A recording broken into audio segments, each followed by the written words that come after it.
बिस्मिल्लाहिर्रहमानिर्रहीम। बोलते कालम के साथ मैं आमिर रज़ा खान। और मैंने जिक्र किया था कि ईरान ने अपना एयर डिफेंस सिस्टम जो है वो एक्टिव कर दिया है और उसके बाद अमेरिका के स्टेल्थ जहाज भी जो हैं वो उसको नुकसान नहीं पहुंचा सकेंगे। जिस तरह से मैंने ये इंकशाफ किया कि 30 के करीब उनके MQ-9 ड्रोन्स जो हैं उनको गिराया गया। F-35 2 गिरे, उनके बहुत सारे जहाज़ जो हैं जिनमें C-130 भी शामिल है वो भी गिराया गया। बहुत सारे लोग ये पूछते हैं कि ये सिस्टम क्या है। तो ये एक ऐसा यूनिक सिस्टम है जिसकी दुनिया में किसी दूसरी जगह मिसाल नहीं मिलती है। यानी ये एक 3 मुल्कों का यानी ट्राइका का कम्बिनेशन है जिसको कॉम्बो बोलते हैं। ये वो एयर डिफेंस सिस्टम है जो इससे पहले जो है किसी दूसरी जगह पर आजमाया नहीं गया और शायद अमेरिका और इजराइल जो है इसी वजह से बड़ा धोखा खाते हैं, क्योंकि इसमें 3 किस्म की टेक्नोलॉजीज़ जो हैं उसको बेशक वक्त इस्तेमाल किया गया है।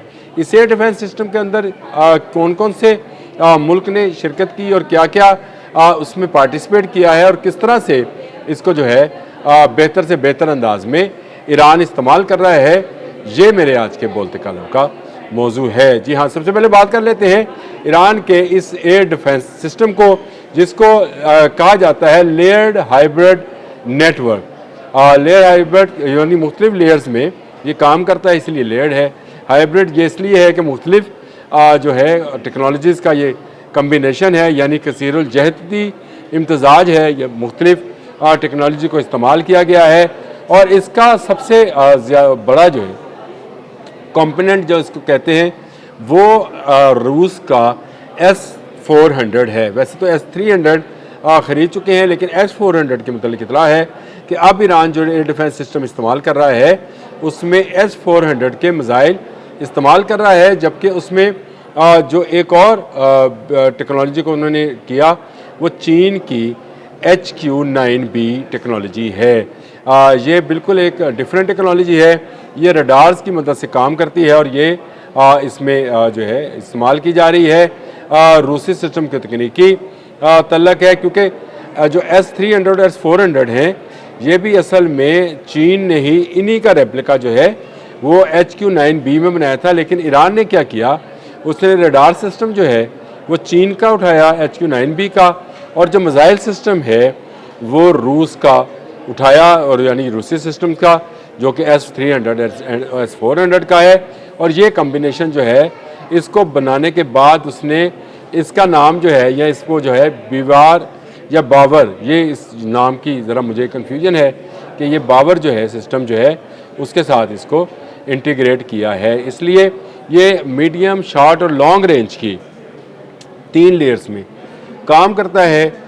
लॉन्ग रेंज मतलब ये है कि ये 260 किलोमीटर से ज़्यादा का फासला जो है वो तय करता है। इसको 260 को अगर आप करेंगे तो ये मेरा ख्याल है कि 30, 35, 40 हज़ार फुट की बुलंदी तक भी मार कर सकता है और 200 फुट तक की 200 किलोमीटर की बुलंदी तक जो है वो रशियन मिसाइल जो हैं इस्तेमाल करता है। अब इस मिलाप के ये 3 किस्म की टेक्नोलॉजीज़ के जो मिलाप है उसका फ़ायदा क्या है और चैलेंजेस क्या हैं, ये वो सवाल है। बहुत सारे लोगों के नज़र में ये है कि शायद ईरान का जो ये सिस्टम है ये उतना कामयाब नहीं है, क्योंकि बहुत ज़्यादा एयर स्ट्राइक्स हो रही हैं।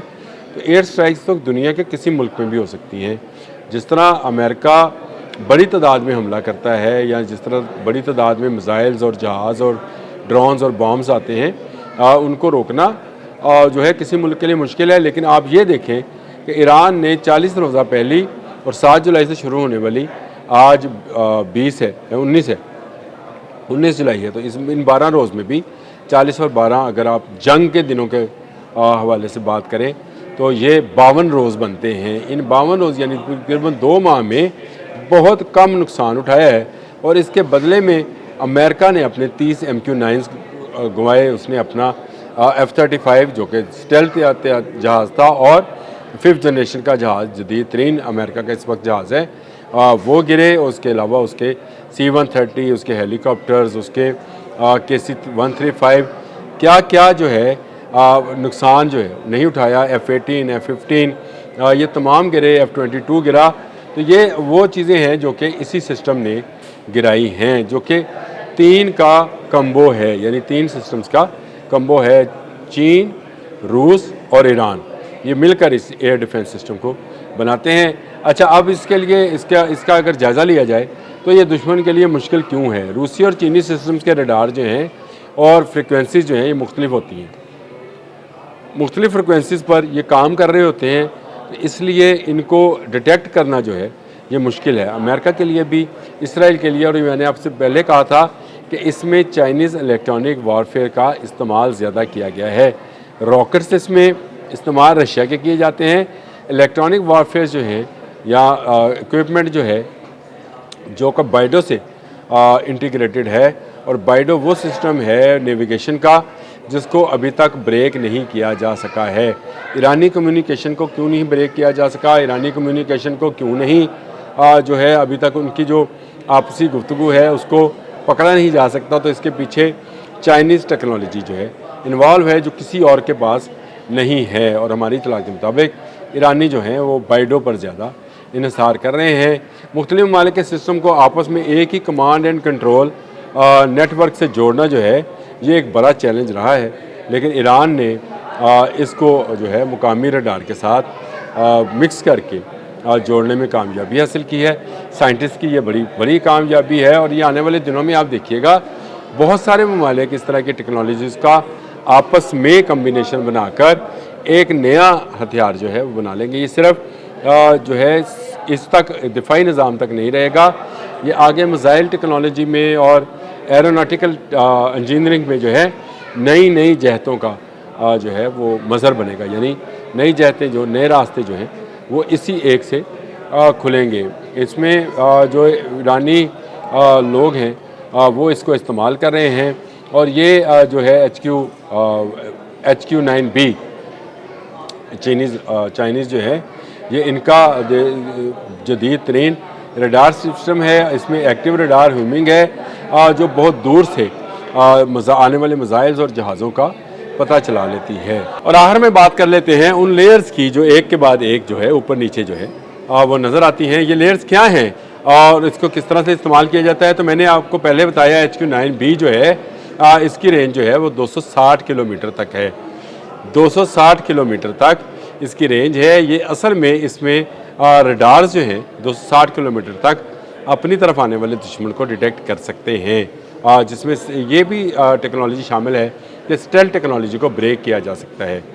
ये एक नई किस्म की टेक्नोलॉजी है जो चीन ने ईरान को दी, और उसने उसको S-400 के साथ जो है किया। इसके बाद S-300 की बात करें तो 200 किलोमीटर तक उसकी रेंज है, और S-400 की 400 किलोमीटर तक की रेंज है। लेकिन S-400 के बारे में मुझे अभी तक कोई ऐसी तस्दीक नहीं मिलती है कि ईरान के पास है। हालांकि बहुत सारे जो हैं जो अस्करी नवीयत की ख़बरों की काम करते हैं, उन्होंने ये बात कही कि उनको ये टेक्नोलॉजी जो है रशिया ने कर दी है। इसके बाद इनका अपना बवार है 373। यह सिस्टम भी बुलंदी पर उड़ने वाले स्टेल्थ तैयारों और बैलिस्टिक मिसाइल्स का खोज लगाने और दूर ही से तबाह करने की सलाहियत रखता है। ये जो अपना इनका बनाया हुआ सिस्टम है उसमें भी ये टेक्नोलॉजी है यूज़ की गई है, जो कि इलेक्ट्रॉनिक वॉरफेयर की टेक्नोलॉजी है जो कि चीन ने फराहम की है। इंफ्रारेड के ज़रिए जो है उसकी स्टेल्थ टेक्नोलॉजी को ब्रेक किया जाता है। ये MQ-9 जो है इसलिए गिरे क्योंकि इनकी स्टेल्थ टेक्नोलॉजी जो है ब्रेक कर ली गई, और F-35 को आपने दोबारा इसकी तरफ ईरान की तरफ जाते हुए ना सुना है ना देखा है, क्योंकि उसकी वजह यह है कि उनको अंदाज़ा हो गया है कि ईरान के पास जो दिफाई सिस्टम है वो इस नवीयत का है कि वो स्टेल्थ टेक्नोलॉजी को ब्रेक कर सकता है।